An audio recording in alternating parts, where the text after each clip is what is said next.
The stakes have never been higher. The competition has never been stronger. 35 drivers, 20 rounds. One will be crowned champion.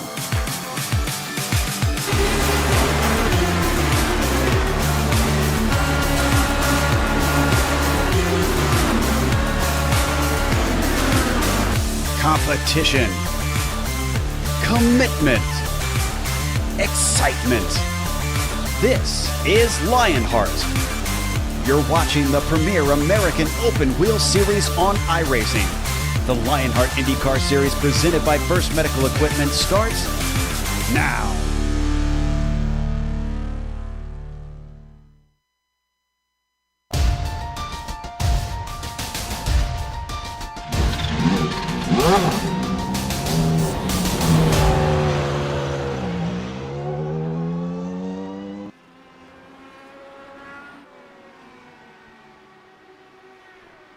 HyperX is always ready to game. Competition, commitment, excitement. This is Lionheart. From the historic Indianapolis Motor Speedway, it's time for the Global SimRacing Channel's Round 8 coverage of the Lionheart IndyCar Series Season 8 Championship presented by Burtt Medical Equipment. Lionheart has reserved the month of June exclusively for its celebration of the Indianapolis Motor Speedway. 6 days ago, the festivities kicked off as the Retro Series drivers took to the Brickyards road course in their vintage Lotus 79s, where Sage Karam rolled to an easy win. Karam returns to the same road course today, but this time behind the wheel of a modern Dallara IR18, as the IndyCar Series continues its month of June celebration with the second edition of the -273 Indianapolis Grand Prix, and all the simulated Dallara IR18 action from green flag to the sip of milk streams your way live as it happens right here on the iRacing Esports Network. Peace, good health, and welcome to another GSRC broadcast and the Sim Experience Countdown to Green. Over the next 15 minutes, GSRC will bring you all the storylines, all the stats and facts you'll need to appreciate the -273 Indianapolis Grand Prix. Former real-world IndyCar driver Richie Hearn, joined by yours truly, Bill Soup Zahn, bringing you our Word's Eye view, pushing the sliders and turning the knobs. Today's director, Sean Ambrose, armed with cameras provided by Dougie Beer. Later this month, Lionheart will move to the Oval for 3 more events starting Wednesday, June 24th, with the Dallara IR18s posting qualifying times in the HyperX Indianapolis 500 race for the pole. 24 hours later, Thursday, June 25th, it's the Lotus 79s going to battle in the butt kicker Indy 250. And with the grid filled a few days earlier, the month is capped off with a special Sunday IndyCar affair on June 28th with the full-length HyperX Indianapolis 500. But of course, GSRC and IESN will be there to stream it all your way. But today, it's not the familiar oval. Rather, it's the old version of the road course. Let's take a look.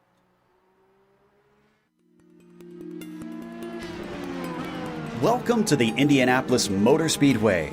Though this track is by far more famous for its oval, which has been around for more than 100 years, road racing has become a regular feature thanks to the infield course built at the turn of the century. It has gone through multiple changes since then, but here on iRacing there are 2 road layouts to choose from. Both clock in at just over 2.5 miles, with the moto version including 16 turns and the road version having 13. The bike circuit is far less used on iRacing with its more technical start to the lap, but still runs in the traditional counterclockwise direction. The road circuit, however, runs clockwise and presents a stark contrast between the twisty infield portion and the incredibly fast half that runs on the oval. Passing is often difficult here, but by far the most popular spot is under braking down into turn 1. From there, drivers are taken through a series of corners with little chance to rest between them. However, the exit of turn 11 often proves to be the most critical of the corners, with it leading you back onto the oval. Taking what is usually turn 1 in reverse, drivers build up incredible speeds. This tends to cause slipstream battles to erupt and can often make for close, exciting finishes.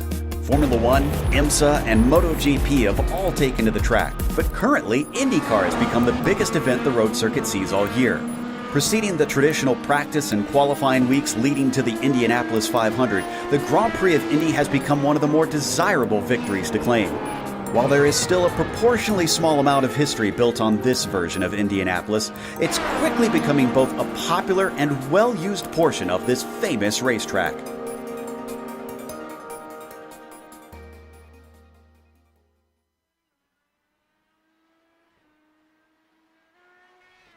GSRC Chef Pierre's Immersion Special is a post-pit window iconic Indianapolis dessert.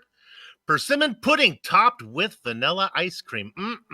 Almost as sweet is my booth partner, who, by the way, just this week had a 1/24 scale 1996 Richie Hearn Food for Less IndyCar diecast sell for a paltry $14, undervalued on eBay, but not in the hearts of our loyal viewer. Here he is, the one, the only Richie Hearn. Yeah, I guess maybe if I sign it, it'd be worth $15. There we are, the track, the old Indy road course layout. I believe this is the one they originally had set up for when Formula One came to Indianapolis. Tough little track, not a lot of rhythm. One thing I noticed when I did a little practice with these cars is you got to stay off those curbs. If you touch those curbs at all, it really doesn't like it. So interesting track. We had fun in the Lotus 79, but in this car, it's pretty quick. So the biggest thing is just getting that run off that final tight left-hander to get that run onto the main straight, get a little draft, and the braking zone into turn one is going to be really tricky. So should be an interesting race. I'm not sure there's going to be a few cars going off track, so we'll keep an eye on that. You know, Richie, the drivers using those AccuForce steering wheels will do good because remember, the countdown to green is brought to you by the SimExperience AccuForce steering system with the most advanced turning features on the market. The AccuForce Direct Drive is second only to the real thing.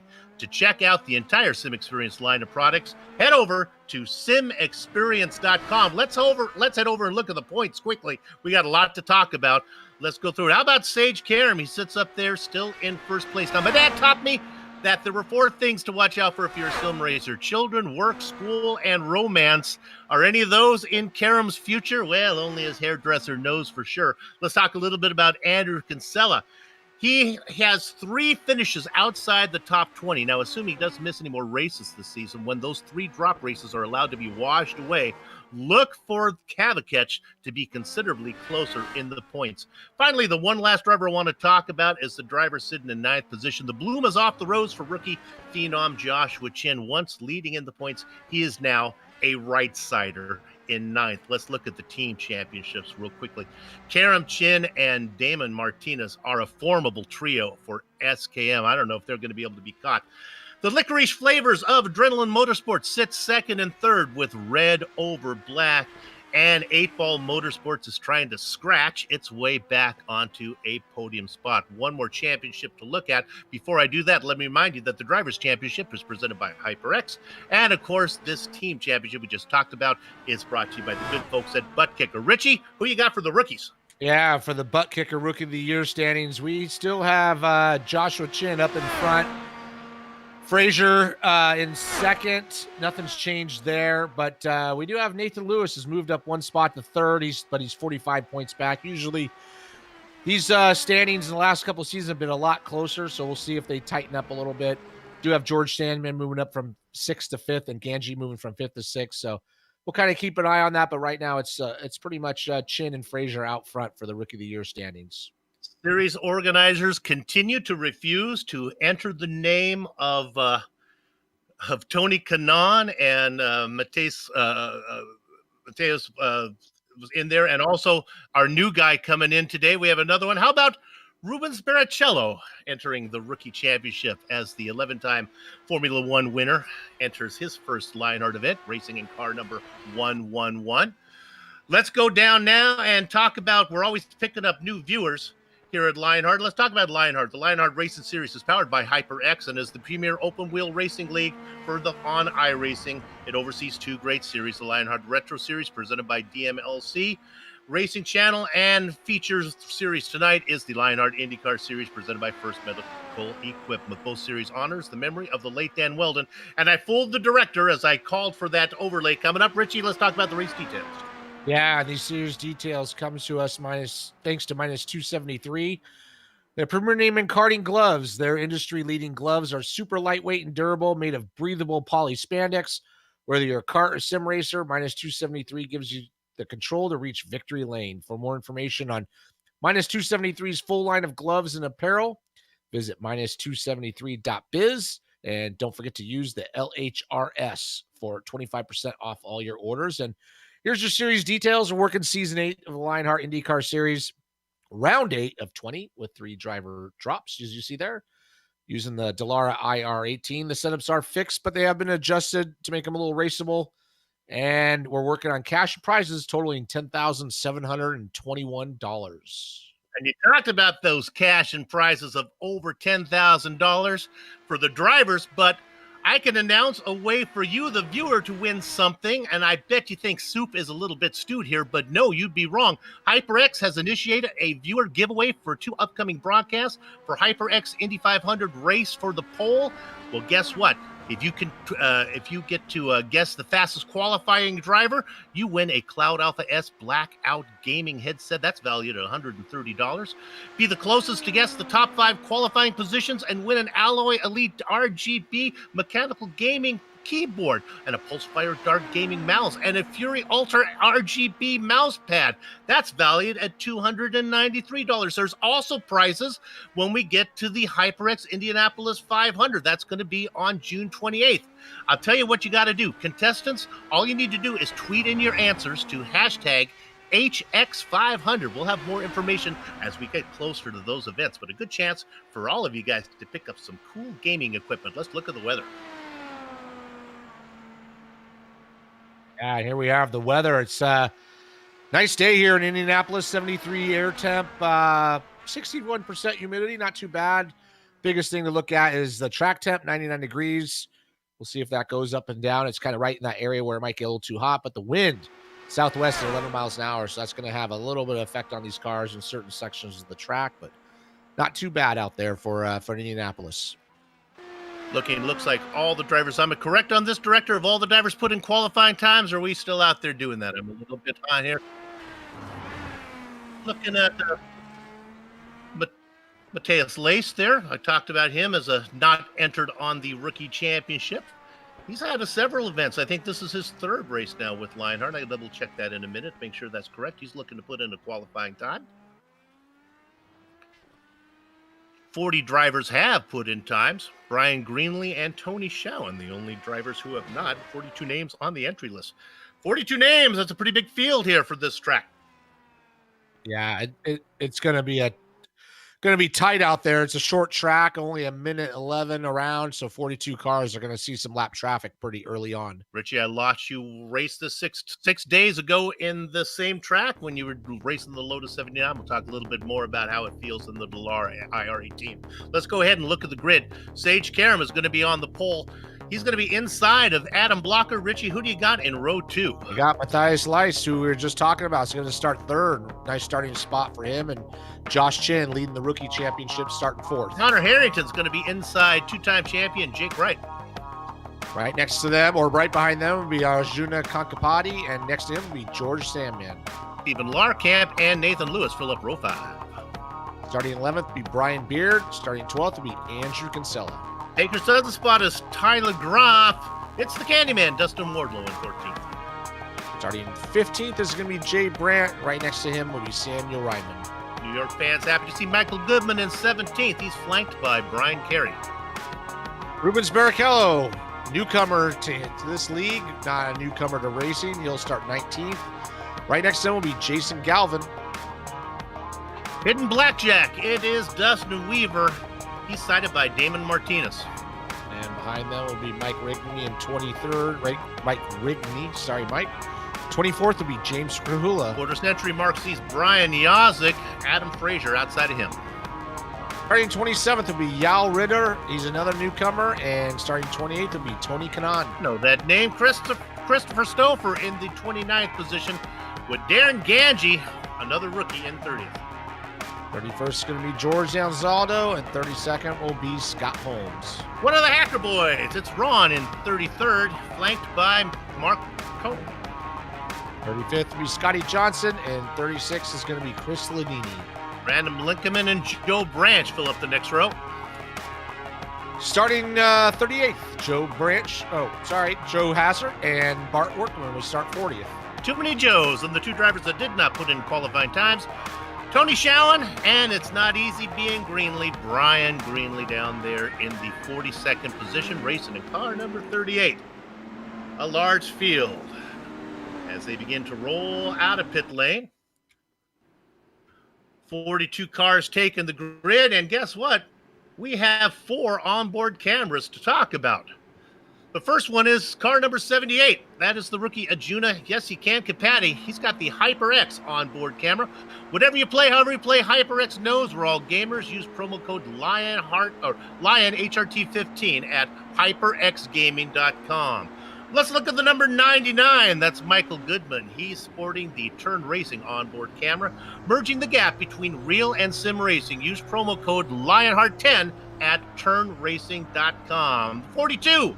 It's Jason Galvin and his familiar Global Electronics Technology onboard camera. At the counter, on the go, over the internet, over the phone, or at the track, credit card processing and merchant services. Visit them at gettrx.com. Finally, the last one, car number 6, Tyler Groff in the -273 onboard camera. Durable, breathable, lightweight racing gloves. Use promo code LHRS at -273.biz. We got all the business out of the way. Now we can turn to the business of what's going on the track. He has yet to be defeated on a road course, and of course I'm talking about Sage Karam. We've had 3 road courses so far. He's won the first 2. This is the third one that has been twisty. Yeah, looks like we already had a problem with Matthias Lice. He lost his connection. He's joined back in, but he's definitely not going to be starting third. So we'll see if he can get back in and at least jump in the back of the field. Really, as you see all those cars, I'll tell you what, there's going to be a lot of action going into turn 1. That tightens up so quickly, and it's so wide going in. We are going to have some action, most likely probably from like rows 5 on back, as trying to get through that turn 1-2 complex. And here they come. It is Indianapolis after all. There's always trouble. Some car not starting. Richie, you're aware of that. Always nervous to make sure your car fires up for the big event. Coming out of corner number 13. It's corner number 1 on the oval. It's raced in reverse. Sage Karam is in control.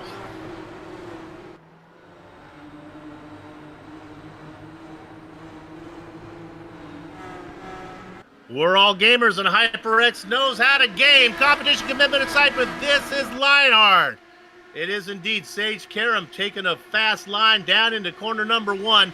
Adam Blocker tucks in behind. Harrington right there. Yeah, look at that gaggle of cars trying to get through that section.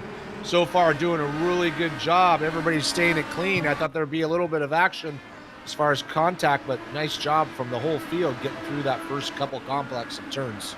42 go in, 42 come out, but they're not done yet. They go through the left-hander now. They still continue to race. Now the big looping, sweeping corner number 6.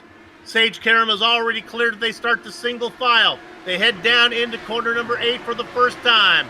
Blocker chasing, trying to follow the 2-time road course winner, Harrington in 3rd, Chin, and Ajuna Kinkapati in 5th. Yeah, so far Sage Karam kind of pulling out a little bit of gap on Adam Blocker. This is where he needs that gap as they come onto Indy Oval 1, and you can really pick up that draft, and you can see Adam Blocker kind of creeping up to him. Not going to be able to make a pass, but he's going to be able to stay in touch. Just to give you an idea of how far they are spread out, they are single file, and the last car in the train has just got out onto the oval right now.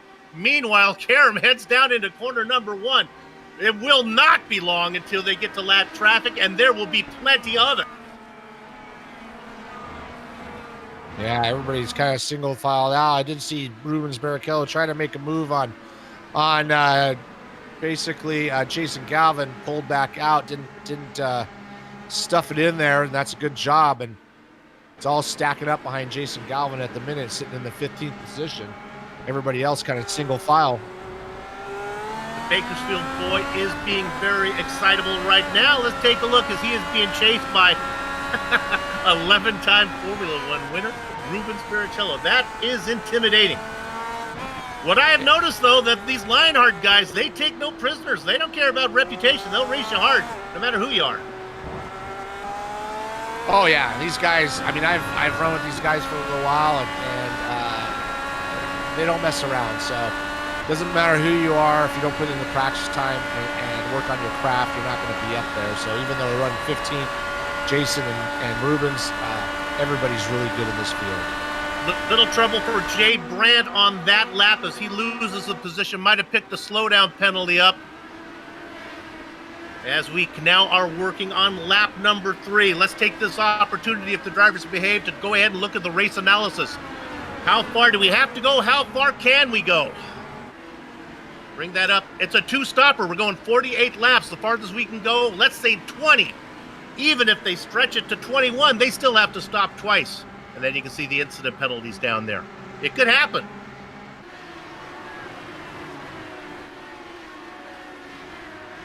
Nice battle going on for what would be 7th position.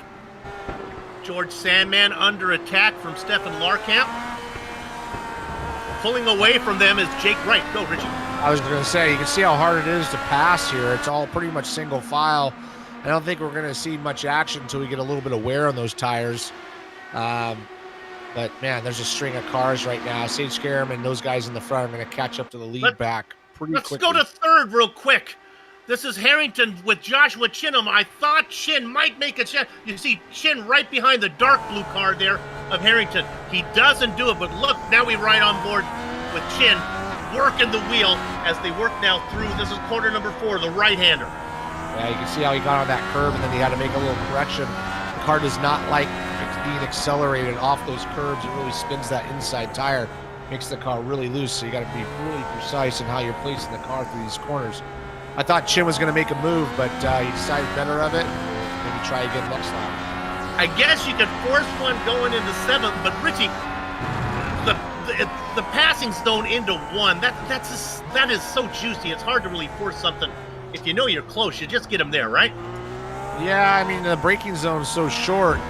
It's going to be easy to try to outbrake somebody, but then you just lock up the front tires and you're just going to slide on through, and the guy's going to, just kind of crisscross you. So you got to be pretty much there to make that pass. You can't just dive bomb somebody and hope for the best.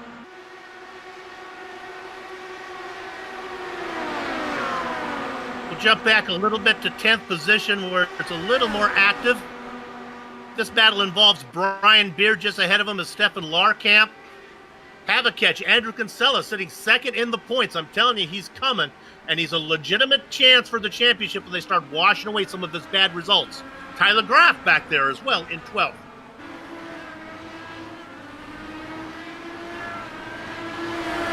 This is good opportunities. We ride on board with a car number 26. You can look at the 3 cars ahead of him. Immediately up is Andrew Kinsella, then Brian Beard, and then Stefan Larkamp. Larkamp might be the cork in the bottle. Yeah, we got another little battle there with Tony Kanaan back in 30th. Started 28th, back in 30th, but he's got George Zanzaldo and Ron Hacker all over the back of him. I'm sure they're kind of excited to be there with him. But nobody's able to make too many moves. Let's check in on Tony, see how he's doing. TK racing in the familiar 7-Eleven colors. I love it.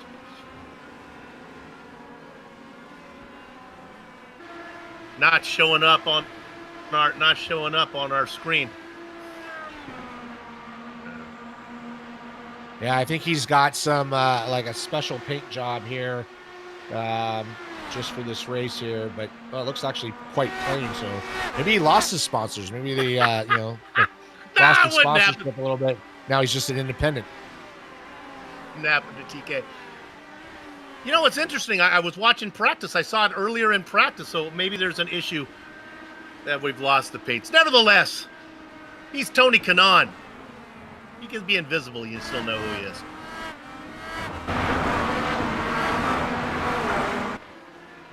Let's check back in on 3rd place. This is and remember we saw him under attack from Chin. Let's stay on this a minute. They go through 11. They'll come out here onto the oval. Let's see if Chin makes an attack. Richie, full throttle all through here, right? Oh, yeah. Once you make that right-hander, it's full throttle all the way up. You're in 6th gear, right about where they're at right now, and then it's just about picking up the draft.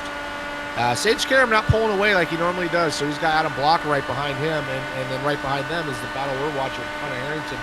Josh Chin not quite close enough to make that pass, but he's hanging in there.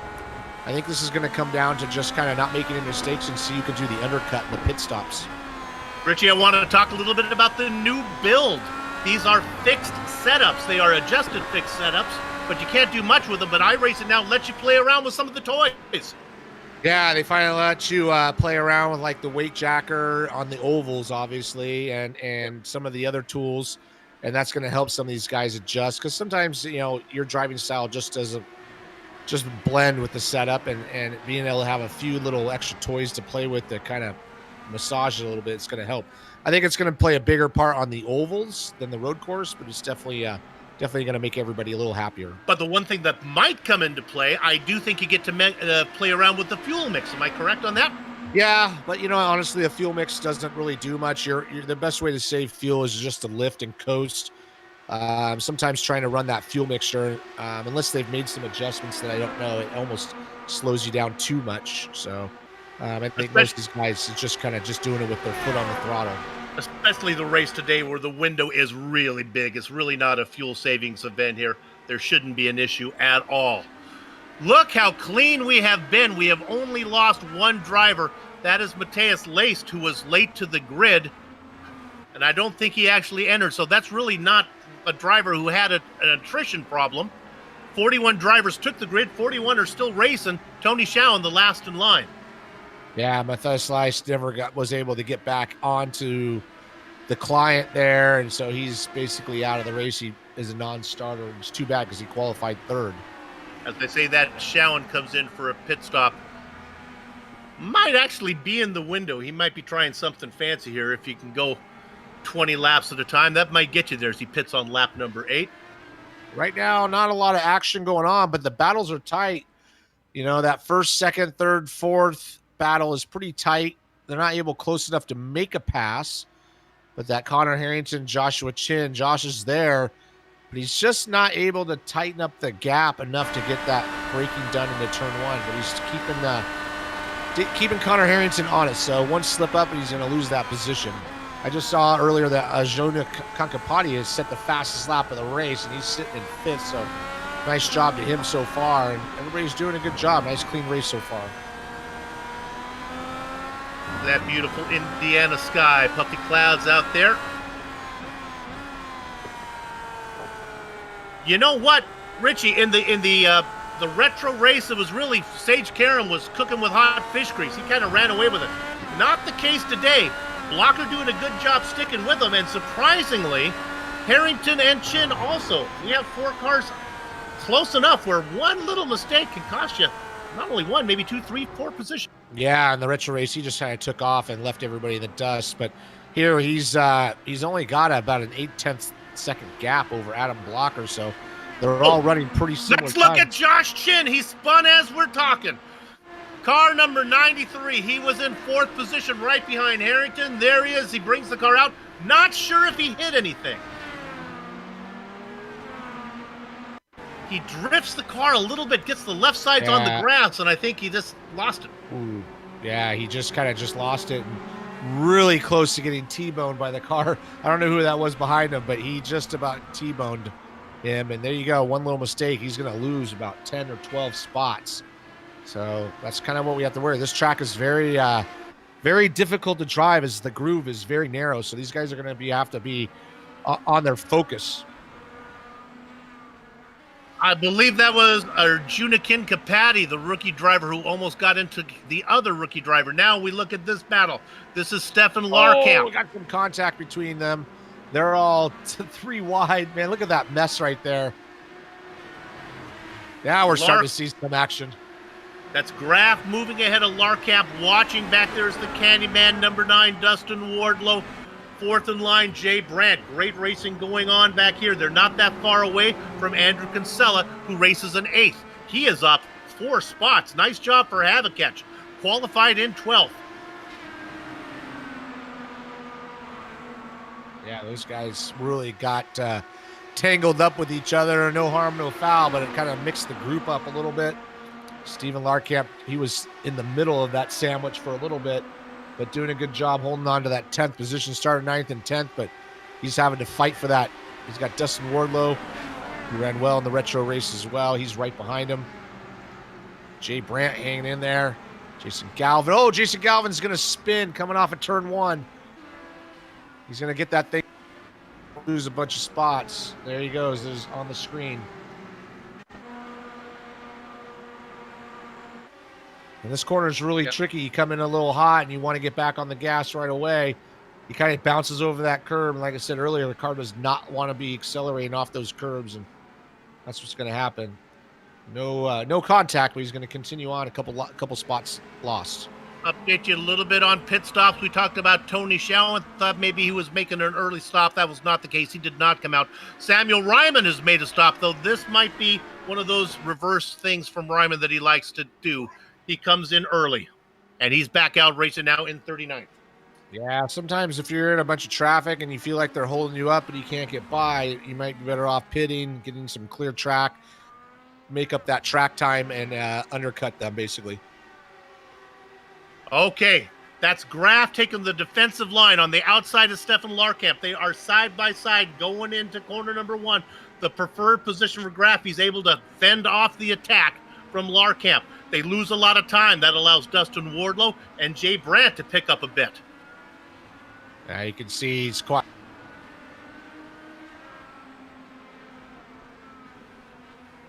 Sidelines kind of lost his momentum. Now he's got Stefan Larkamp, Dustin Wardlow, Jay Brandt, Brian Beard, all these guys stacking up behind Tyler Graf. You look at car number 26. That is Tyler Graf. He's had a nice run, up 4 spots. Started in 13th, racing in 9th right now. He's got about a tick under 2 seconds to get to Kinsella. Kinsella has visions of grandeur here. Can we look at car number 41 in 8th position? Because he is coming. He's got, now this is a lap car of Scott Holmes he's going to go around, but he's going to pick up a little bit of a draft. Kinsella is coming. Let's see how far he's got to go to get to George Sandman. The interval 2.3 seconds. You can see it on the tower on screen left there. Why don't you fans keep an eye on that? Watch as let's see HyperX close in on Sandman. Boy, look at that. It's even closer than what I talked about. And then right behind them, they have that battle we were watching earlier. Tyler Graf had doing everything he can to hold Stefan Larkamp, but he's got Dustin Wardlow. There's a whole train of cars here battling for that 9th spot. It's a lot of work for Tyler to hold those guys off, so he's probably hoping for those pit stops to come pretty soon. Most of the front runners, in fact, everybody has yet to make a stop other than the drivers we mentioned. I think Samuel Ryman is the only one who might be doing something sneaky. Maybe Scott Holmes as well has taken a stop. Let's quickly put the camera, because this is important, on car number 27, Jake Wright in 5th position. He's racing all by himself out there right now, singing an Eric Carmen tune, but about 3 seconds up to Ken Capatti, about 2 seconds back to Nathan Lewis, but his friends and family, I know his nephew Jakey is asking, Uncle Jake, has iRacing passed you by? You're just not doing as well. Well, Jakey, don't worry about your uncle. He's doing just fine, sitting in 5th position right now. Yeah, shaking off the rust. I was just going to point out Nathan Lewis with Joshua Chin spinning out and falling all the way back to, where is he at? 15th now. That's going to be good, big deal for the championship and the Rookie of the Years, because he's been making a move and Josh is not doing so well. So he's going to have to make some moves, some points, or some positions to keep that lead in the Rookie of the Year standings. Ken Kabaddi, very impressive early on, then kind of faded away. Look at this battle we're looking at now. Look at that low Dougie Beard camera angle. I love that as they come right below us.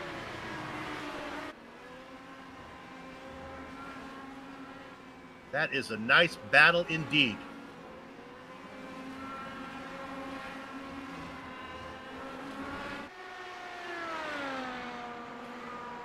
Out in front, Sage Karam, but only by half a second. Yeah, he hasn't been able to pull out like he normally does. Normally he's really good at the opening stint, kind of gets a gap and then runs his own race. But Adam Blocker is definitely keeping him honest. And it was 0.8 of a second earlier, and now it's 0.6 of a second. So Adam's doing a good job kind of closing up on those used tires. We do have pit stops coming up soon. Some guys are deciding to pit. Brian Beard has just pitted. We'll kind of keep an eye on the leaders when they pit. And here comes, there's Brian Beard right there. Let him do a stop. Nicely done. Coming in on lap 15. Pretty much breaking this into even stints. Tires will be free, right, Rich? I mean, free as far as time to take them. You don't have to wait for them to get on, right?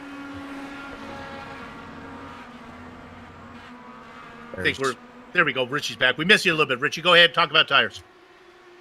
Saying tires are free, so it takes longer to fuel it up, so always take tires.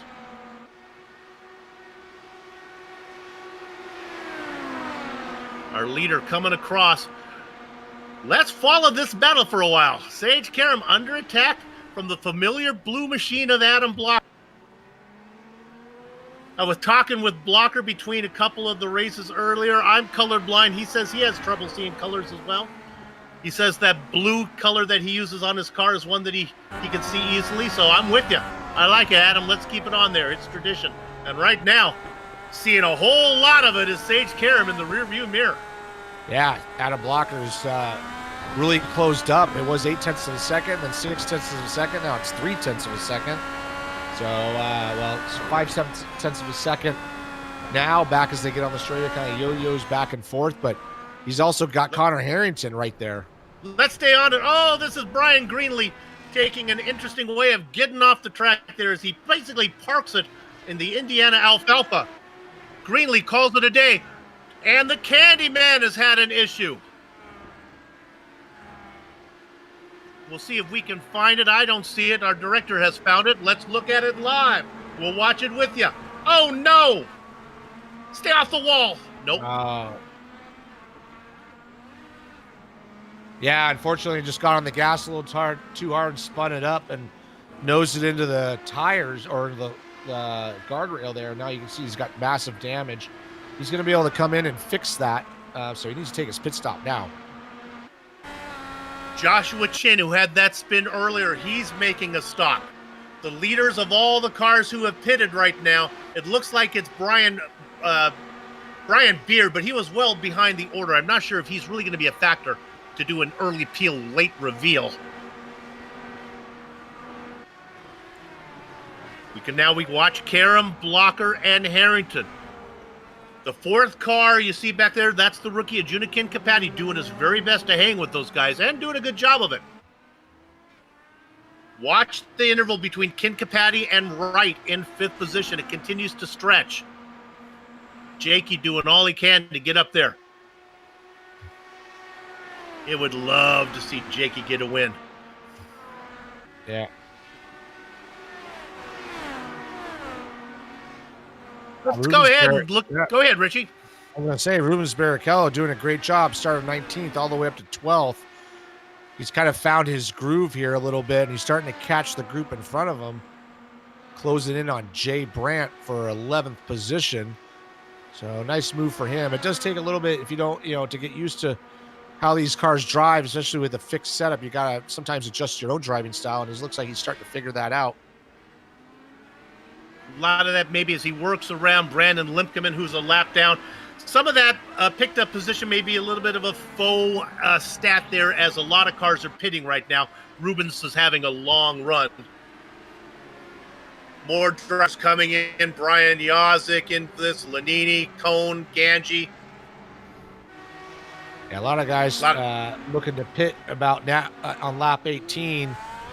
I'm kind of watching the leaders right now. See, basically Sage is going to be the leader of this, and looks like Sage is going to come in right now. Adam Blocker is going to stay out.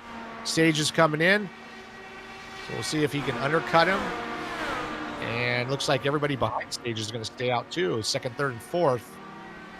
So we'll see how that's out. The problem will be lap traffic. Richie, do you think the laps will be faster on fresh tires, or will the cold tires and heavy fuel will that make Karam slower on his outlap? It just depends on how good he is. You know, sometimes it's better and sometimes it's worse. I did see somebody spinning there going into the pit lane. I didn't know who that was. But it really comes down to just coming out and clean track. If you come out with lap traffic in front of you, you're screwed. If you can come out and clean track, then he's going to be looking pretty good. Let's go to Blocker real quick. Car number 1. You know, his parents didn't name him Sage for nothing. He is definitely wise, because look at the traffic that Adam Blocker has found himself in. Yeah, Karam said, I want out of this. This is not good for Blocker. And that's probably what Sage saw, that traffic coming up. And this is really going to hurt Adam Blocker.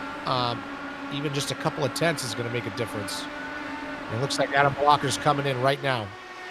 So is Harrington, Kabaddi. Yep. So, okay. Karam racing in 10th position right now.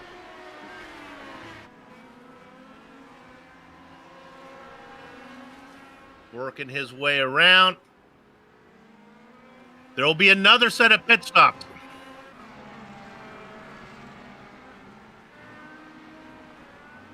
As we look at this battle with Yazik involved. Yeah, it looks like Adam Blocker is he's just in his box right now. Sage Karam is coming down the front stretch. Yep. Let's go back up to the leader. Going to be tight. Here goes Sage across the line.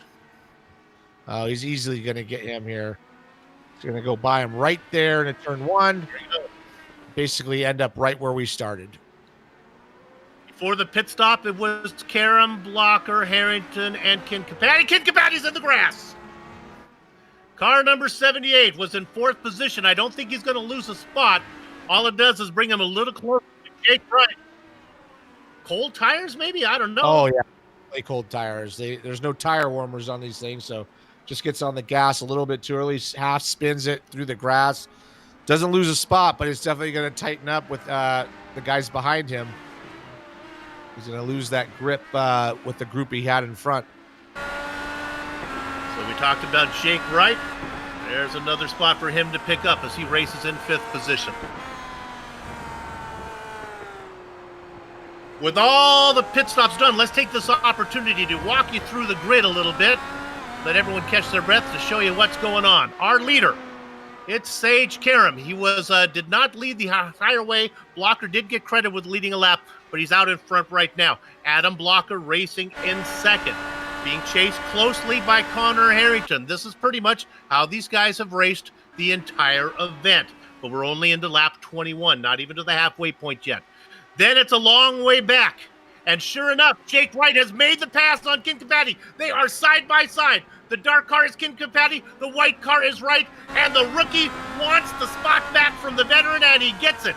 Let's move right back into 5th position. We'll stay on this for a little bit as they come up with the lap car of Joe Branch. Branch does a good job of making that car skinny as he puts it off into the sand here in Indiana. Don't have to go that far, Joe. All right, let's drop back now, director to 6th position, car number 06. This is George Sandman, under attack by Andrew Kinsella. Kinsella started in 12th, has picked up 5 spots, and has more in sight as he closes in on Sandman. We'll talk about the top 10. Let's go back to Josh Chin, car number 93. He had that spin earlier, trying to make up for that. He's got himself a little bit of a gap before we get back to Nathan Lewis, who also had a spin, who's ahead of Tyler Graff in 10th. And Richie, that Tyler Graff, that battle there with Larkamp, that's still going on. Yeah, those guys are still battling pretty hard. But, man, just all those groups you just talked about with Sandman and Kinsella. Here comes Kinsella. He's going to try to get a run. He's going to get a run on Sandman. There you go, on screen. He's going to get the draft. Sandman's going to try to make him go around the outside. You can make this work because the next corner is going to be yours. You just got to be able to carry that momentum in. Breaks deep, goes around the outside. Give that spot to Andrew Kinsella. Until he made that mistake. Now, you can't fall asleep with the I'm not sure if George got a little bit loose or if Andrew got a little bit cranky. Let's see. Boy, it looked like George just kind of got offline and maybe got on the binders more than Andrew thought. Yeah, it looks like, it looks like George was kind of breaking where he normally does, and Andrew just kind of washed out into him. just kind of a minor contact there, but it's definitely going to damage George's car, and they're going to keep going. But here comes Josh Chin. He's going to get around George Sandman as well. So Sandman drops to 8th. Chin vultures that spot up in 7th. And Kinsella now in 6th. And yeah, I think the Sandman not feeling well right now. You know, the competition is, hey, we talked about it. Look at that when he came in for his pit stop. His crew slapped on the right pit paint on him there as he's racing in that 7-Eleven car. Attaboy. Yeah, it looks like the sponsors re-signed right there on the spot and put that back on there. So Tony's doing a good job. Not an easy deal here, man. He doesn't. He's still new at this game.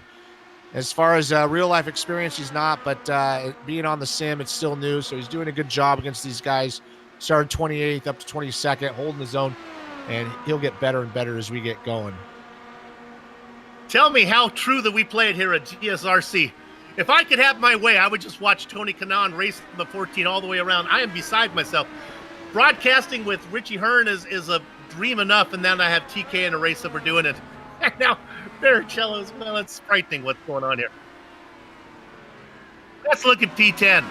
This thing will not stop. This is Larkamp. Now Larkamp has to be careful because Brian Beard is right behind him. This whole battle has been going on for a while. Tyler Groff has had 4 or 5 cars behind him most of the time. He's got Stephen Larkamp and Brian Beard breathing down his back. So Tyler's doing a good job not buckling under the pressure, but still holding on to that 10th spot. Let's stay on it because here comes the passing zone. I don't think Larkamp's going to get there. Stefan has to be careful that Brian doesn't snake him here into the first corner. They're all going to behave as they come down in here.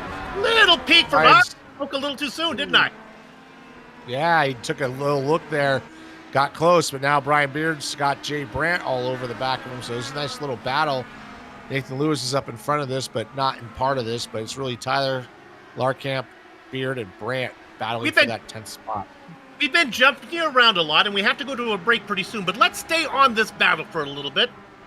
And let's just watch some racing here at Indy as they go through 7 now, get out onto the straight. Just not enough time to make an attempt down here.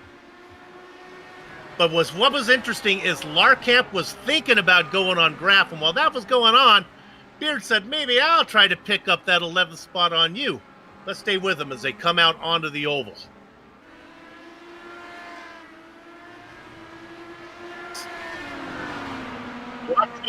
Watch what kind of racing line Tyler Graff goes here as they come.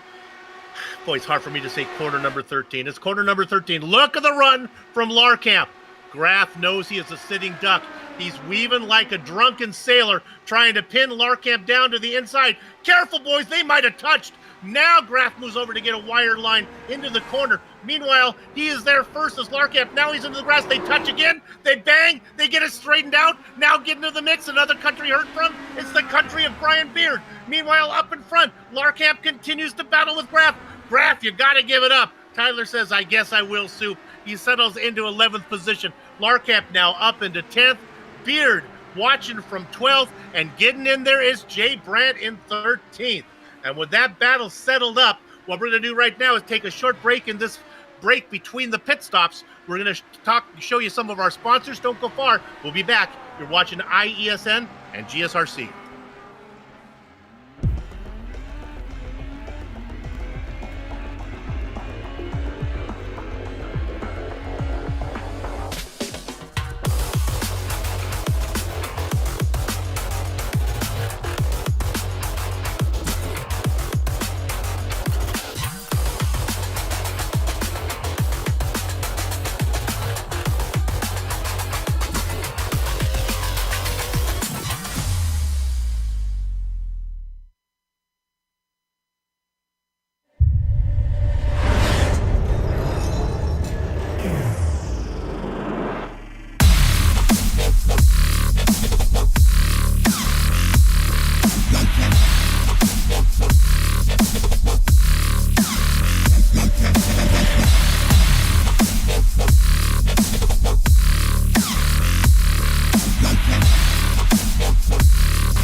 Welcome back to the Global SimRacing Channel's coverage of the iRacing IndyCar Series, round number 8 from Indianapolis.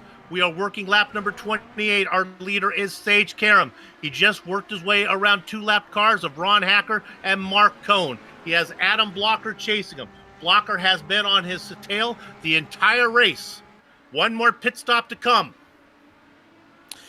Yeah, and right before we went to that break, I also saw Josh Chin pass Andrew Kinsella. He's back up to 6th. Was in 3rd, and after his early mistake, he's moving his way back up, chasing down Jake Wright here. Oh, no! On screen, I just cursed him right there. He got a little wild off that corner, and Tank slapped it into the tire barrier, and he had to take a tow, so he's not happy about that. Sorry, Josh. I was just kind of watching your progress, and as we jump on board, you can see he gets on the gas, gonna snap left, right, boom, that's it, and he tows it. That's gonna have a lot of implications in the rookie standings because he was in the lead, and Nathan Lewis is doing pretty good in 9th, and Adam Frazier, he's right in the middle of the pack in 19th, but that's gonna tighten that up going into the next race at Indy 500. We're on Nathan right now. The top rookie is Kim Capatti sitting in 4th. Nathan, though, having a good run.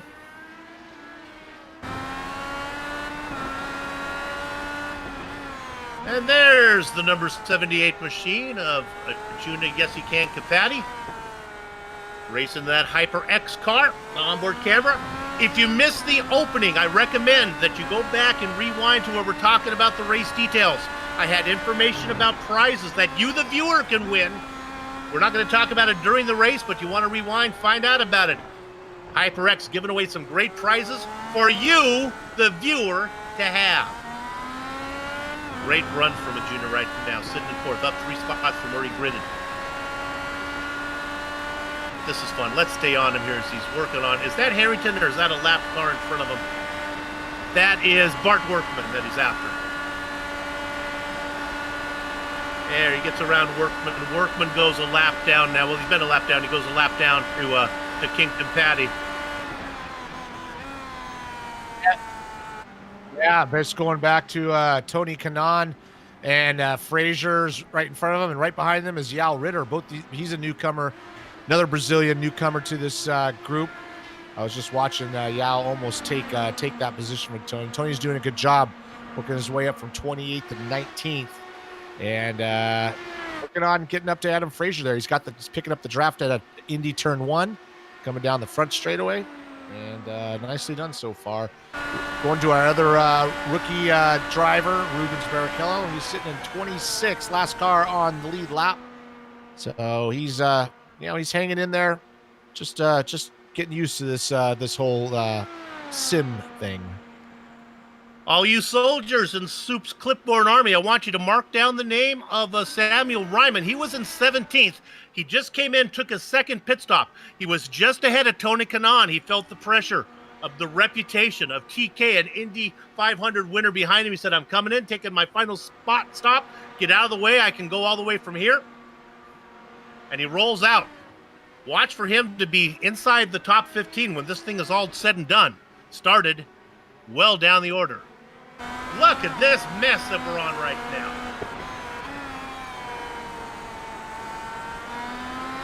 Now this is Ryman. Now remember, he's made his final stop. He's on cold tires. I think he can get him warmed up. His car's a little heavier. These guys will all have to go in for a stop. So Sam, they won't be there for a while. fact, if you want to surrender those spots, don't worry, they'll be out of your way soon enough. Yeah, it takes about 3/4 of a lap to get those tires up to speed. So he's just got to hang in there. Don't want to give up that many spots because he's got the positioning on the track. So if they do pit, he's going to stay out in front of them. So just hang in there, Sam, and you'll get spots here. What you have, the car directly behind him, that is Ken Capatti racing in 4th position. Then Scotty Johnson, Cone, and Hacker. Now that's for spots back there as they continue to race for 26th. It's Ken Capatti who would like to get around. The gap back to Jake Wright, almost 4 seconds. Sorry, my bad. I thought that was position, but here comes Ken Capatti. He's going to go by Sam. Looks like Sam's going to let him go. But I thought that was for position. But yeah, Sam's better off letting him go, kind of pick up his draft. He really just has to worry about gapping the guys that he was racing with, so that when we do come out of the pits, he can already make that pass without doing it on the track.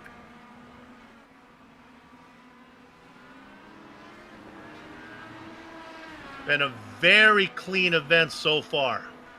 Yeah, it's been very clean. This track is not easy, so these guys are doing a great job with their focus and their skills.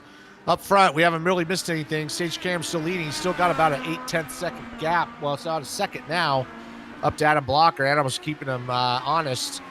They have kind of gapped out Connor Harrington a little bit there. They got about 6-second gap on him, so it's really a 2-car battle. Arjuna Kankapati doing a good job up to 4th spot, our top rookie. So he's doing a good job hanging in there. And what about your Jake Wright there, Soup? Definitely having a nice run as he continues back in 5th position. The drivers we haven't looked at much is Michael Goodman. He's racing in 12th. Drop back to 13th position. Car number 79. This one's heating up. This is the Candyman chasing Brian Carey. This is for 13th position. Jay Brandt watching on in the popcorn position. I got a feeling that Wardlow's going to make a move here. He's about 4 car lengths back right now. He's in the tow. Started in 18th, looking to pick up one more. Now he's 3 car lengths back. He's going to be a little too far back unless he wants to kamikaze you down there. 2 car lengths, 1 car length, half the car length. He spries, he tries, and Carey denies. Yeah, that's a tough go at that because you really have to. If you brake too hard, you're just going to wash right into the other guy. So he's better off lifting a little bit early and trying again. But right behind him, who is that right behind Wardlow? That's Jay Brandt just hanging in there looking to pick up the pieces if these guys do slip up. Great racing going on back there. We're going to look at the driver in 4th place. This is Arjuna Kinkapati. He's our spotlighted driver. Let's look at his profile here. Hasn't been around that much, only 6 races. Doesn't have a win yet, doesn't have a pole yet. He's got that 1 top 5 and a top 10. He's got 3 of those. He is in the rookie championship. You can see his best finish was at Barber of 5th place. Good race today. Still in the hunt for that rookie championship with Chin having big trouble. We talked about Jake Wright. It's time for him to come in for his 2nd stop. Coming in, pitting on lap 34. Yeah, it's a good pit stop for Sam, man. He's going to be able to get that front wing changed. You might have to sit there for a couple of seconds, but you can fix it and get going again. Really, it's just about the leaders. We got Sage Cameron and Adam Blocker. They're staying out for another lap. Looks like Adam Blocker's just going to shadow Sage Cameron, maybe try to undercut him once again. If he doesn't get that traffic, we might be able to see that happen. Here goes Ryan Yazik, Justin Weaver coming in. Wright cycles out in 14th position. He's the top driver who can go the distance from here. There's Rubens Barrichello coming out for his 2nd stop. Let's see how Rubens files out into traffic. He'll have to get used to the cold tires. He comes out just ahead of Samuel Ryman. Now, Barrichello, though, is in 30s. And he spins it. Boy, Soup knew about the... You got to listen to me, Rubens. I got to admit, when he spins, he does it gracefully. When in doubt, throttle out, right? So the car... I've practiced that many times. The car that got around him was Sam Ryman. He is in 21st. Watch him to pick up more as other cars pit in front of him. Big names coming in now. Have a catch. Larkamp. Blocker's going to come in. Sage is going to stay out. So Blocker's going to try a different way. He's trying to make a shorter pit stop or a quicker pit stop and try to undercut him that way. But as soon as Sage stayed out, Blocker pulled back in. There he is. Blocker's coming to the pit lane. Sage going into turn 1. Harrington as well. What will be fun to pick up, I don't think he'll get there, is car number 27, Jake Wright. Wright was racing in 4th position behind these guys. He is well just getting to corner number 8 right now. Not sure he's going to get there. Actually, Ken Capatti would be the one. Has Ken Capatti made his second stop yet? Let me check. I believe he has. Now, right now, Sage Karam is in traffic, just like Adam Blocker had earlier. So we'll see if Adam Blocker can get that clean stop. He's coming out of the pit lane right now. Looks like he's going to come out clean. I'm sure Sage is going to come in this next lap. He's coming around those last couple of corners. It's going to be tight. As we look at the drivers ahead now, Harrington comes out well ahead of Ken Capatti. Blocker picks up a ton of spots on Harrington. Karen coming in. Blocker had a great stop. Either that or Harrington had a horrible stop. Did Adam do enough to do the undercut on Karam? We'll find out. Long, long pit road here at Indy.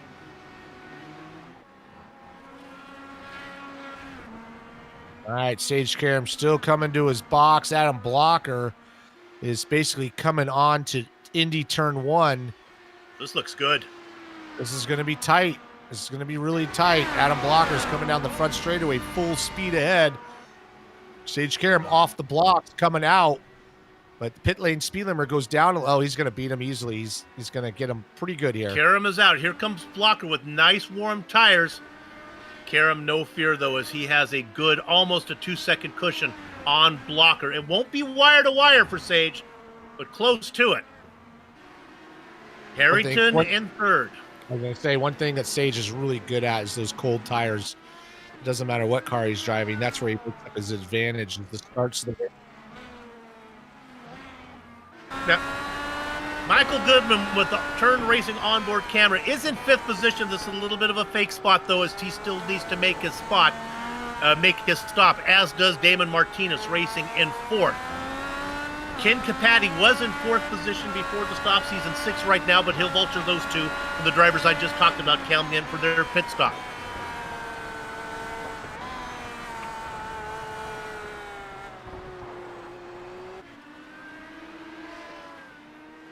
We're going to go down here to, guess we're going to look at Yao Ritter and right Tony behind him. Gagnon. Oh, Tony. Yeah, he's right behind him. He got on the gas a little too hard and spun out. No contact, but he's going to get going again. But he's definitely going to get passed by at least Samuel Ryman. Yeah, he felt the pressure of Sam Ryman. Sammy, your reputation did the job. Yeah, right behind him is Rubens Barrichello. These guys are buddies outside of this, so I'm sure it's Tony Kanaan that got him involved, and probably not too happy to see him right behind him. But these guys are going to battle it out right to the end. Indeed. Trying to get the power down. There's another tricky spot right there as you click that curve a little too much, and the car's going to spin out on you. But come on to the Indy part of the track and full speed ahead. Indeed, it was Kanaan who made the call into the series organizers and said, I know this guy, Rubens Barrichello. You interested in having a race? They found a spot for him. Great racing as those guys racing in 20th and 21st. Remember George Sandman? Oh, I'm sorry, we're not. Let me jump to 10th position here. Sorry, director. As I will get there. There we go. We're looking at Nathan Lewis being hounded by Brian Beard. Look ahead at Nathan Lewis from the vantage point of Brian Beard. Beard is an, oh, Richie, I think Nathan Lewis is a sitting duck. They pull alongside, side by side, the preferred position. To Beard, he has a half a car length lead going into corner number 1. A little shallower entry, but he gets it woed up, and they get that pass made nice and clean. Move Brian up into 9th. Nathan Lewis in 10th as they work lap number 39. Yeah, I want to go back and correct ourselves a little bit. Tony Kanaan sitting in 19th. Actually, Rubens Barrichello is a lap down in 32nd, so that wasn't a battle. But they are buddies, and Tony Kanaan definitely didn't want to let him get by. Rubens is hanging in there. I guarantee it's a battle between them right now, at least in their minds. Right now, it's Tony Kanaan and Adam Frazier, another rookie, battling right behind him. I'm sure he's pretty excited to be battling with Tony Kanaan. That's got to be fun. Let's go to 12th director. I hate to do it to you, jump you around a little bit. We haven't talked much about Michael Goodman. He is having a great race, up 10 spots in 7th, started in 17th. He's not out of the woods, though. He's got Damon Martinez behind him, looking to pick up a spot. Martinez also having a nice run from 22nd to 13th. At first glance, I think Goodman may have the pace to stay ahead of Martinez. We'll keep an eye on that one. The draft brings them a little closer together. I've been watching it. Goodman a little faster through the technical section. Yeah, and right in front of these guys, got to give a shout out to Andrew Kinsella from 12th up to 5th. He's right in front of Jake Wright. Jake Wright is putting a lot of heat on him. Jake started 6th in 6th, but man, Andrew Kinsella's done a good job in this race. Not notoriously a good qualifier, but a great racer, and he's proving that once again, getting himself up into that 5th position. And Kinsella ran down Wright. Wright was sitting in 5th. Kinsella's been climbing little by little through the field. Don't know if he has enough to find a podium, as he's got a few seconds to get up to Connor Harrington, but nice run from Havaketch. Yeah, he might be able to catch Con Capati. He's only just about half the straightaway ahead. But definitely Andrew's finding his groove in this race here. Another driver quickly to talk about, car number 26 in 8th position. He's kind of all by himself out there. It's Tyler Grant racing with the minus 273 onboard camera. I want to talk a little bit about minus 273. It's the premier name in karting gloves. Their industry-leading gloves are super lightweight and durable, made of breathable polyester spandex. Whether you're a kart or a sim racer, minus 273 gives you the control to reach victory lane. For more information, go to minus 273 to see their full line of products. Cut that a little short as I heard an engine blow up while I was doing it. Not sure where it belongs, but I guess we're okay.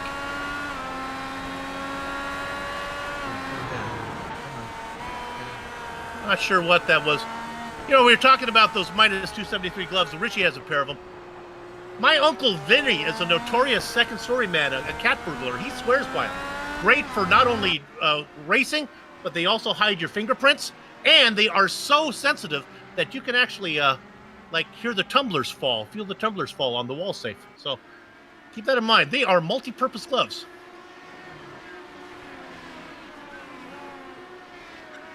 Let's go to Sage Karam, a current real-world driver and a former real-world driver. As Sage Karam runs up on the back of the, I'm going to take a shot of the color, fluorescent blue machine of Rubens Barrichello. How'd I do on that one? Yeah, no matter what, I'm sure Sage is liking that. He's lapping a very successful Formula One driver, and there he goes. He's going to go around him. Sage doing a good job. He's kind of got this race in hand now. He's got 1.6 seconds on Adam Blocker. It was down to a half a second at one point, but all Sage has to do is, he's got a lot of traffic in front of him though. Look at that. Oh no! He just got some contact. What just happened right there?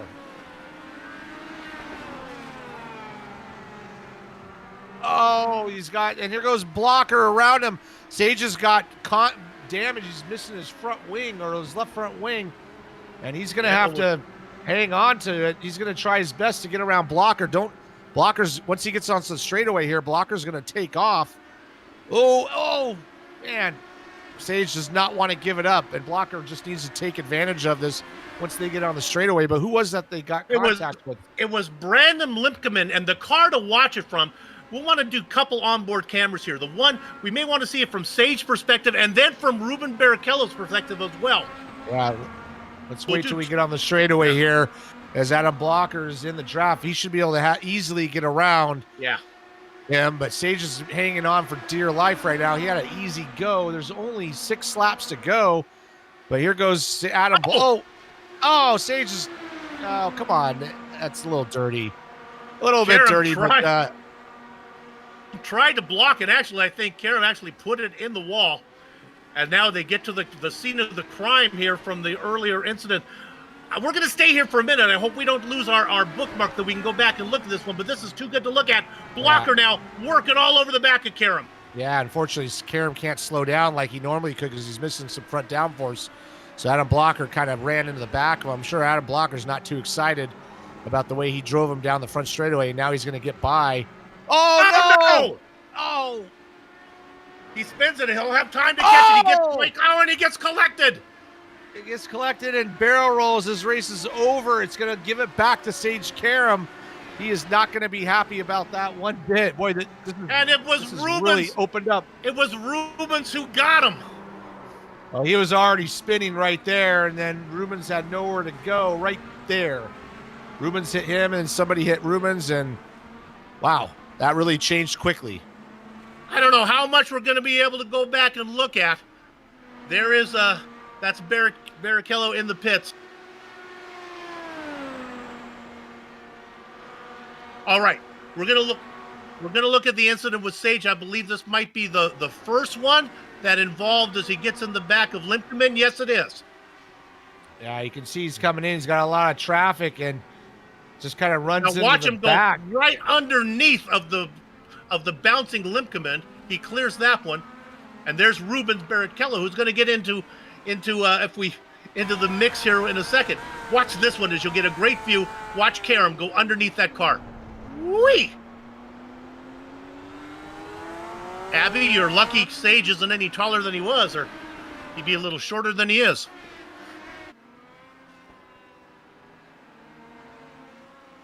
All right, Sage is still in the lead with that missing left front wing, but Connor He's Harrington is only 2.4 seconds behind. Got 4 laps to go. He's definitely losing some speed. I don't know if Connor's fast enough to catch him, but I'm sure Blocker's not very excited or happy about how that all turned out. He had the opportunity to win the race and kind of got forced into a position that probably shouldn't have happened, but it's the way it plays out. So, wow, we went from kind of a lead-follow race to all of a sudden everything blowing up. 3 to go. I'm not sure if Karam has the pace to stay ahead of Harrington. This is why you never give up. Connor's been out there racing all by himself, doing every lap the fastest he can. He's going to need every inch, every second to get to Sage Karam. Oh, yeah. Look at the gap. It's shrinking, and it's shrinking quick. It is shrinking, but he's got some lap cars in between him, so he's going to have to get by those guys really quick. 3 laps to go. The key is how will Sage play it when he gets there? If he can just get a nice little run on Sage, he's going to go by him pretty easily, but Sage is not going to make it easy on him. If he tries to do it on the straight, of course, Adam Blocker tried to do it on the straight as well and had trouble doing it. As Blocker would attest, the hardest part of passing Karam is after you catch it, like milking a rooster. The hard part starts after you catch it. And here comes Harrington now. The gap under a second. He's got time to catch him. 2 laps to go. Yeah, he definitely has time to catch him, but catching him and getting by him is 2 different things. And there he is right in front of him. There's nobody in between them. Unfortunately, Sage cannot slow the car down very well, so he's going to lose time in all those braking zones, plus the downforce, and here we go. Battle for the lead with 2 to go. If Harrington wants to do it in the draft, he has to do it this time by, because the next time by, he'll only have half a straightaway to get it done. He is now a car length back. He needs to get it done basically soon. Yeah. So He's only got a lap and a half, and Sage is not going to make it easy. So if he just kind of just stay patient right here. Don't get too close. Get that run. Sage can only do so much at that point, so got to get that run right here. And there he goes. He's about 5 car lengths back. Richie, do you think Karem's car is damaged with straight line speed, or is it only in the corner? Well, we'll find out. No, it's both. He's missing the left front wing. So all he has to do is go to the left. He's going to outbrake him. So just outbrake him. It's all or nothing. Right here. Well, not going to be able to do it. Boy, Karem took it in deep, and Harrington didn't pressure. You know, Connor maybe doesn't realize how injured Karem is. This is the white flag. Connor, if you're going to do it, now's the time. This is the scene of the crime from the earlier incident that when Blocker made the mistake. Let's see what Harrington can do. He looks to the right. He looks to the left, working both sides of the street like a drunken mailman. Connor Harrington gets a little bit loose out of 7. Now they're down the back straight.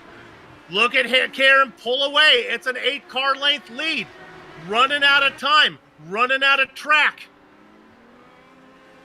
Yeah, he kind of did a good job on that run on that last straightaway.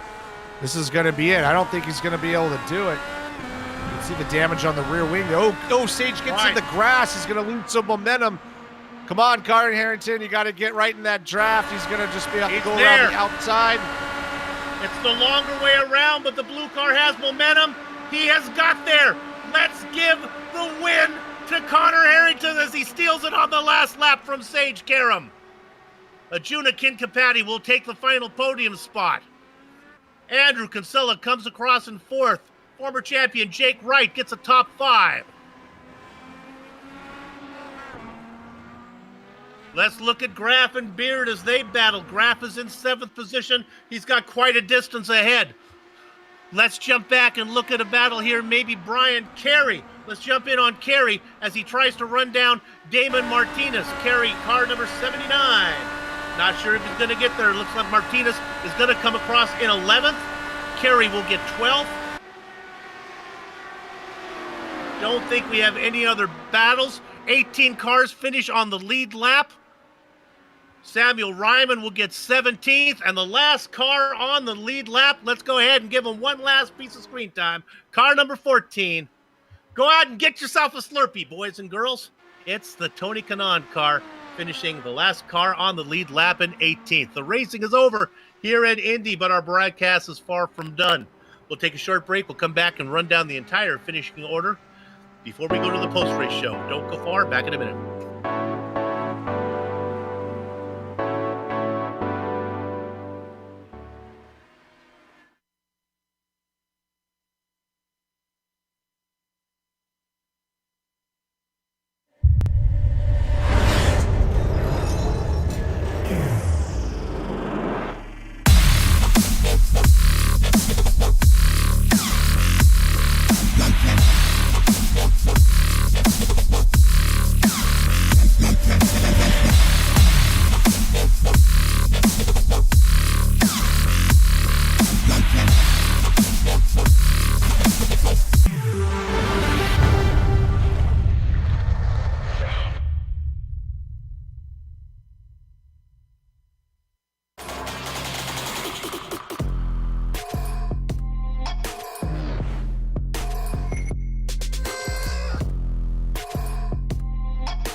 Welcome back to the minus 273 Indianapolis Grand Prix here on the Global SimRacing Channel.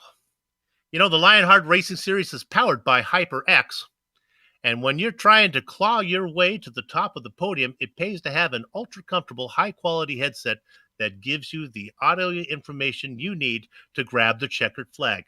For high-powered DRAM and SSDs, outstanding microphones, accurate mice, responsive keyboards, to their legendary cloud line of gaming headsets, HyperX makes the gaming gear you need to succeed. Casual or pro, no matter your creed, color, or culture, we're all gamers, and HyperX is always ready to game. Use promo code LionHRT15 at hyperxgaming.com.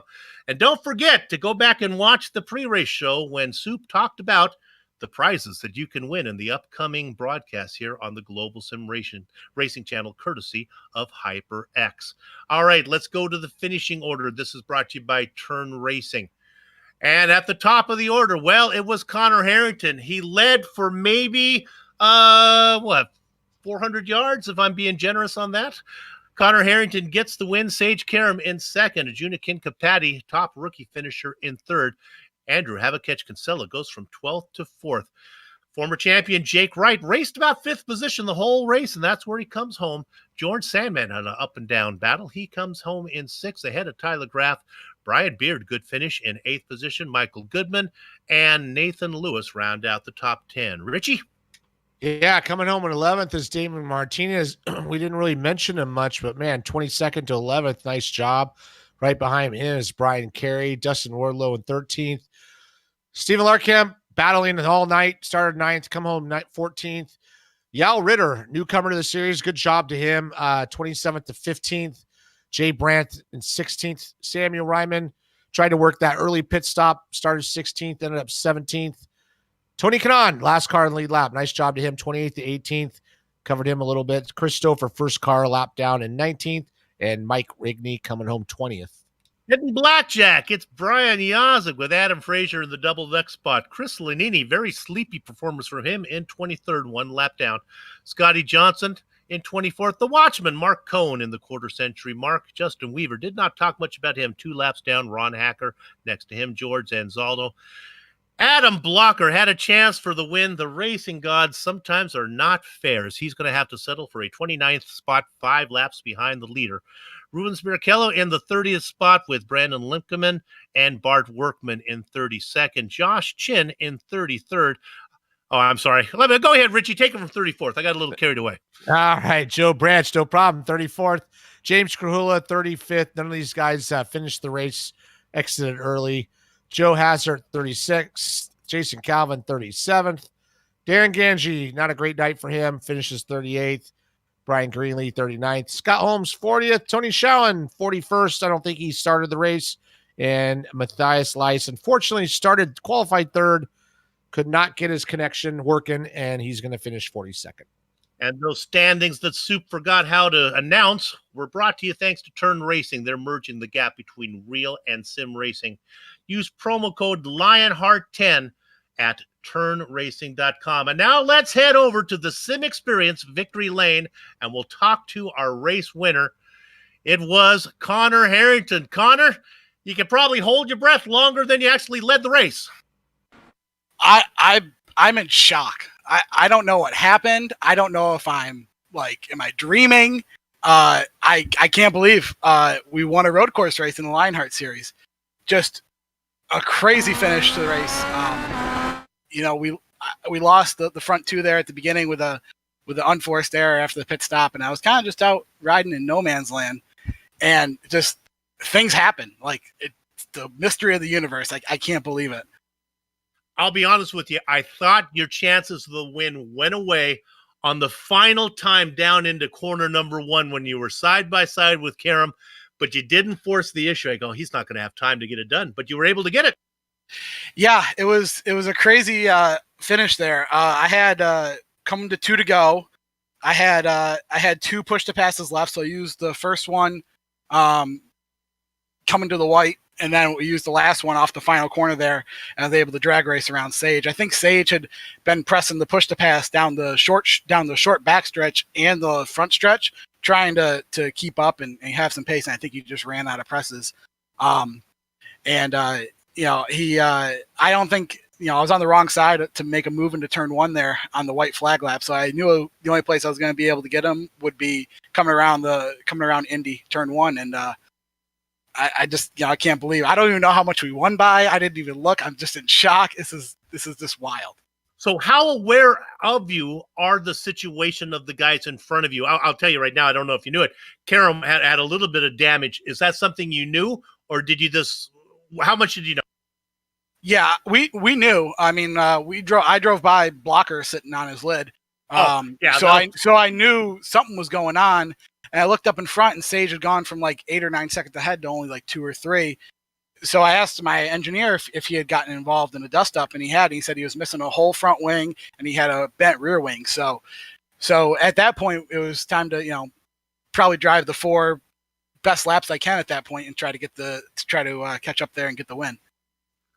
Lionheart never fails to entertain. Connor, congratulations on the win. You've had him before. This is another one you can add to the list. Good job. Yep. Thank you, Richie and Soup. Thank you to HyperX for all they do for their support for the series. Really excited to get the month of June kicked off. Also, thank you to my team, TQ Engineering and NHR Esports. Thank you to our sponsors, Alcantech Simulation, Cranfield Simulation, and Nyman Racing. Without them, we can't do what we do. And, it's great. What a thrill, truly. So thank you, guys. Good job. Connor Harrington, the driver who gets to celebrate in the Sim Experience Victory Lane. To help you get there, check out the Sim Experience AccuForce steering system. It is the most advanced turning feature on the market. The AccuForce Direct Drive is second only to the Real Thing. See the entire Sim Experience line of products at simexperience.com. Richie, who you got? Well, we got our second place finisher here, Sage, and I'm sure he's not too excited. Sage, man, you ran a pretty much flawless race till about 6 laps to go, and it all kind of fell apart. Really just kind of give us a rundown of what happened on those last couple of laps for you. Yeah, I mean, quite unfortunate. We had a great race going. There was lap traffic in front. There was a damaged car, and didn't really know which way they were going to be going. I don't even know who they were, but I went to go past the first car. It looked like they left the lane for me low, and then it it diminished, and I had nowhere to go except into the back of them. Lost the front wing, and then was pretty much in survival mode. And then me and Adam got into it on the front straight. I mean, I don't know. He says I blocked him. I was just coming off the corner. I was gradually coming down to the inside. I thought he would know that it's pretty much a no-brainer. I would, block the inside, but he chose to try and stay in the gap there, and I ended up hitting the wall, bent the toe, and basically like 2 seconds a lap slower, and tried to hold on as long as I could. I only had 2 push to passes. Had to use 1 on the last lap to keep Connor behind, and then I knew I was going to lose coming to the line. I just tried to back him up a little bit to get a good run off, and I actually got too good of a run off that I actually dropped a wheel. But I don't think it would have mattered. He was on the button. I had nothing left. So I think if I had 1 more push to pass, we would have been able to stay out front. Yeah, he did mention that he saved 1 for that last run, and then he dropped those wheels coming onto the straightaway. And we thought he kind of lost his chance on the lap before, but obviously we don't have privy to how many push to passes everybody has, so we don't know what's going on. And man, that was a crazy race though. Like I know, Adam's gonna, maybe be a little salty about what went on, but you were in survival mode at that point, and then all of a sudden lap traffic, everything got in the way, and sometimes that's just kind of the way it plays out. Yeah, I mean, this was a tough race. It was just like one of those tracks that was like really momentum based, and traffic was a big deal. I mean, the race was a lot closer than I wanted it to be. When I raced Retro here last week, I was able to break the draft on the first lap, and that was kind of the plan this week, and I wasn't able to do that. So I kept Adam in the race for as long as until everything went bad, unfortunately. And right at the end there, I was able after that last stop to get a good bit of distance between me and him. I think about 2 seconds. And I think that's why I was trying to get through the lap traffic, because I just didn't want to have to deal with, the draft or anything with the last few laps. But yeah, I mean, I feel bad that he ran, him and me had contact.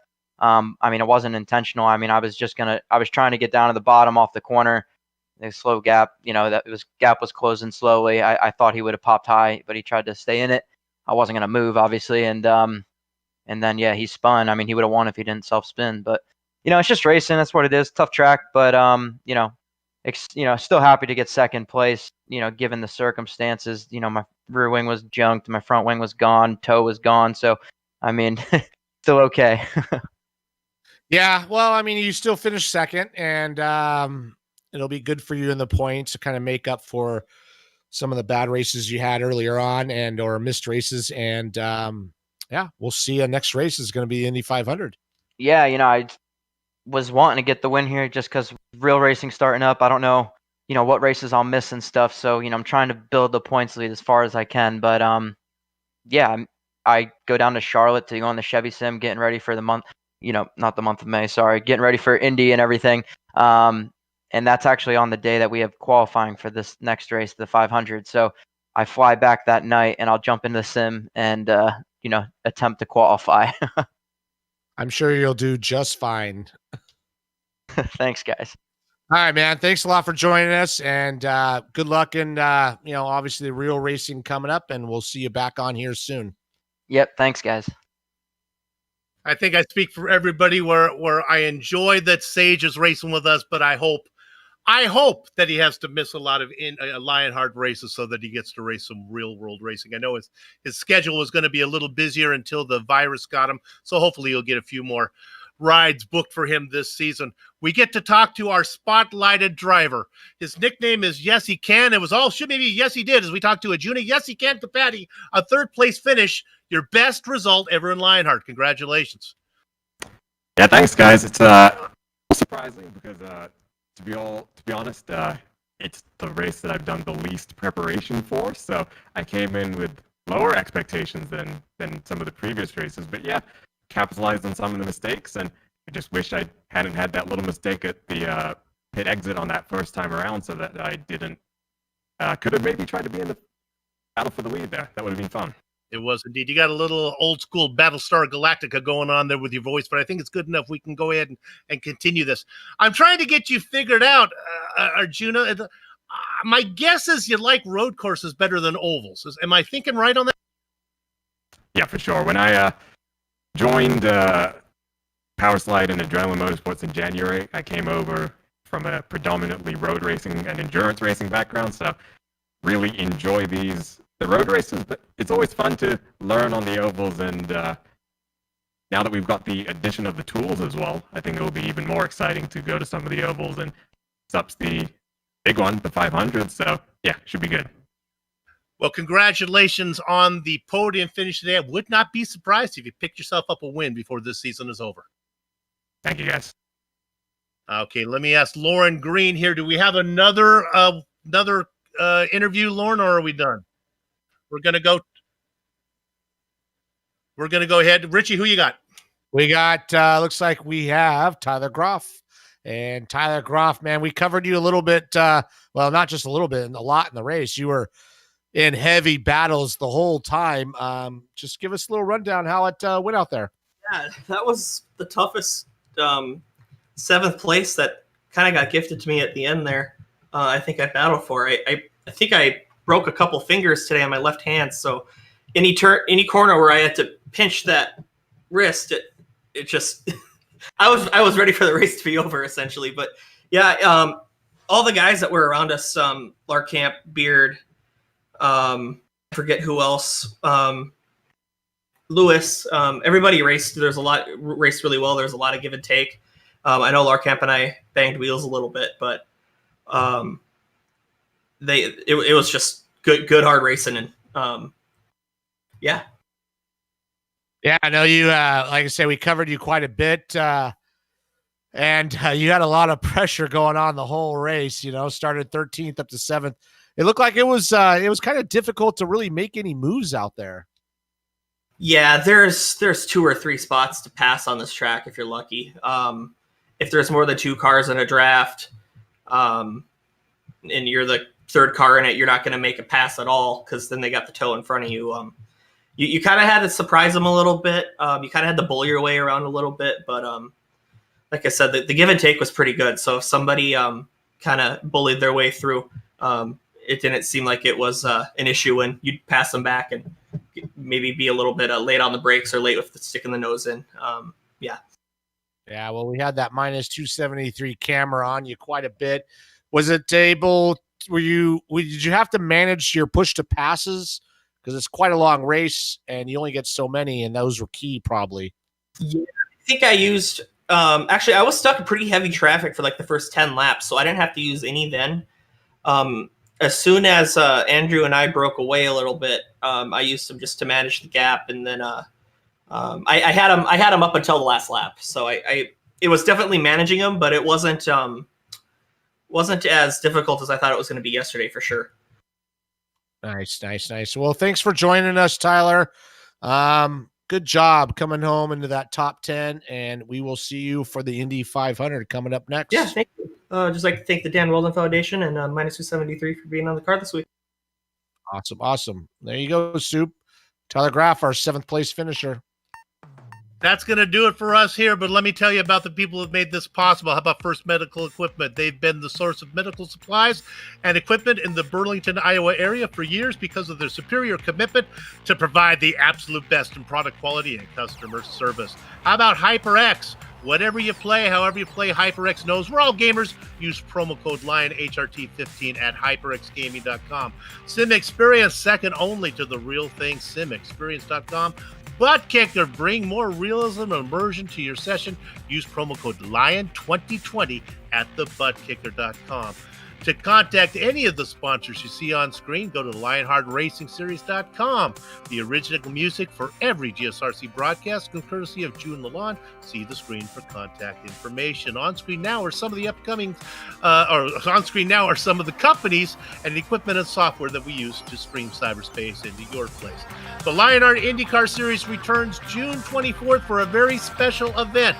It is the HyperX Indianapolis 500 Race for the Pole. It is not a race. It is qualifying, and we'll see who gets that pole position. GSRC and ISN will be there to bring you all the action. We hope that you join us. If you'd like more information about GSRC, here's what you do. GlobalSimRacingChannel.com, Facebook at Global Sim Racing Channel, Twitter at GSR Channel, Instagram at GSRC_Graham, and of course, real timing and scoring at GSRC.tv. If you're not already a GSRC subscriber, head over to our YouTube page and hit that subscribe button.